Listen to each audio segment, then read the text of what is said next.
Well, before we knew that Rex Gowdy was our idol, there was Kalan Porter, the 19-year-old from Alberta who won the Canadian Idol title last year. In just 1 year, this young classical musician has leapt to stardom. His album, 219 Days, has gone double platinum, which means that he's sold more than 200,000 albums across the country. So on a rainy day in July, Kalan got off a plane here in St. John's on his way to Bay Roberts for the annual Klondyke Festival. I managed to convince his people at Sony BMG to let him stop here for a quick chat first. Here's my interview with Kalan Porter this summer. Well, it's very nice to meet you, Kalan Porter. Welcome to Newfoundland. Thank you. So, I can't imagine this whirlwind, what it must feel like for you. Over a year ago, you were a teenager living in Medicine Hat. So, describe what your life was like day to day then.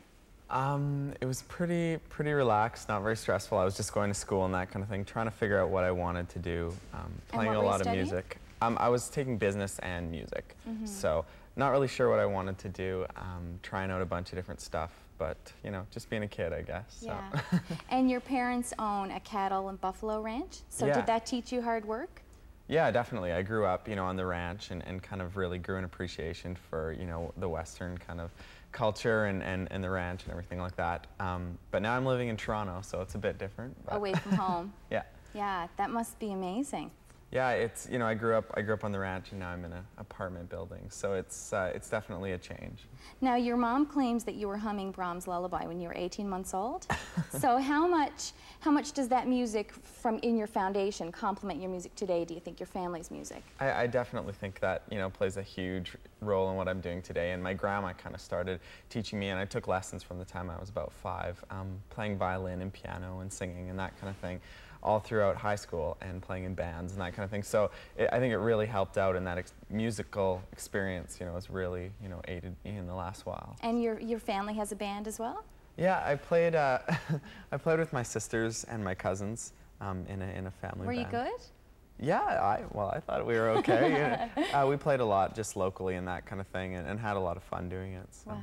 How much are you influenced by classical music? Because I know you've studied. Yeah, I play, you know, I grew up rural and I played classical and I listened to rock, so I kind of try to incorporate all that into what I'm doing, and I'm working on a new album now, so I'm you know, working on fitting in the classical and that kind of thing, and the violin. So, yeah.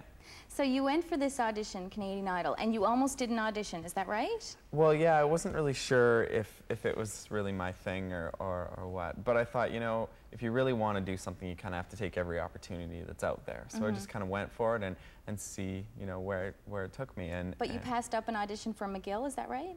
Yeah, I had an audition for McGill. Me and a friend who kind of grew up playing together were going to McGill. And then I decided, no, I'm gonna give this a try for a while. So. Wow. Yeah. What do your parents make of it all? They're pretty excited. You know, obviously they're worried, and Mom calls a lot, and, you know, are you eating and all this stuff like that. But they're really supportive. So, yeah. Yeah. Are they worried about the hard work? Because I know you've recently done like a 40-date tour in 50 days, and it must be really grueling physically. Are they worried about your health? I think so. You know, parents are always worried, but they're really supportive, and they've come out for the Alberta shows, which is nice to see them and stuff. So, yeah. So your album 219 Days has gone really well, double platinum. Yeah, it's pretty overwhelming, the support, and like you said, we just got off a tour, and it was sold out, and so it's, you know, the support has been unbelievable. So it's pretty exciting, and you know, now I'm working on a new album, so we'll see how that goes.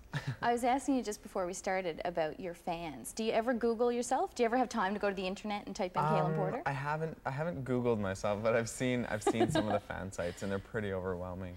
They're absolutely fanatical. They're crazy. Have you met any insane fans yet? Yeah, there's been some, and I don't really get it. It's so weird for me, but it's pretty exciting to have that support. And I have some of the greatest fans.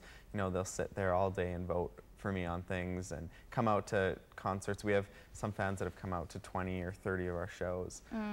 So it's pretty exciting. And ask you to marry them. And yeah. Even though they're 8. Yeah, exactly.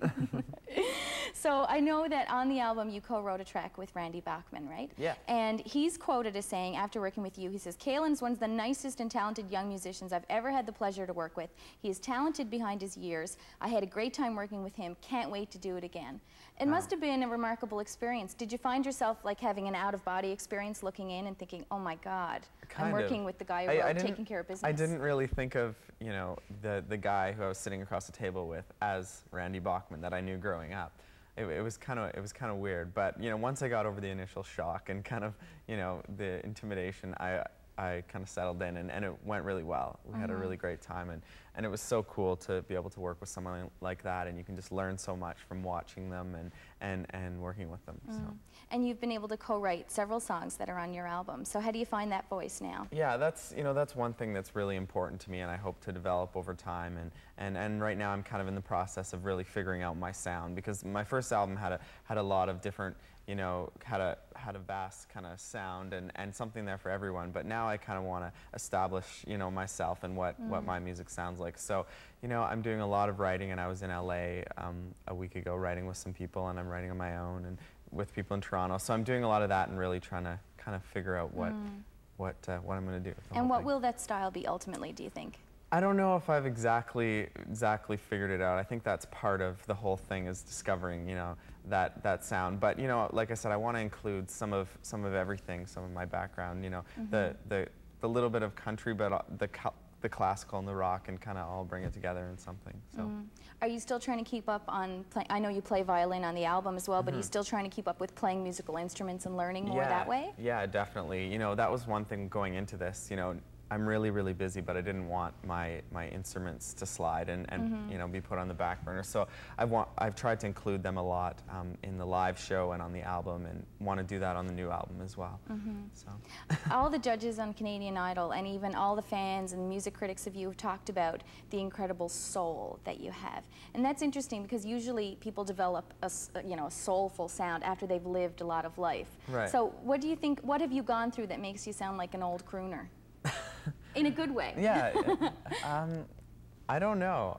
You know, I don't know exactly if you can say where anything comes from or whatever, but you know, I think growing up and playing music since the time I was, you know, 3 with my grandma, and then taking lessons and all that kind of thing, I think that really kind of helped me develop stuff, and I think classical really plays a huge role. Absolutely.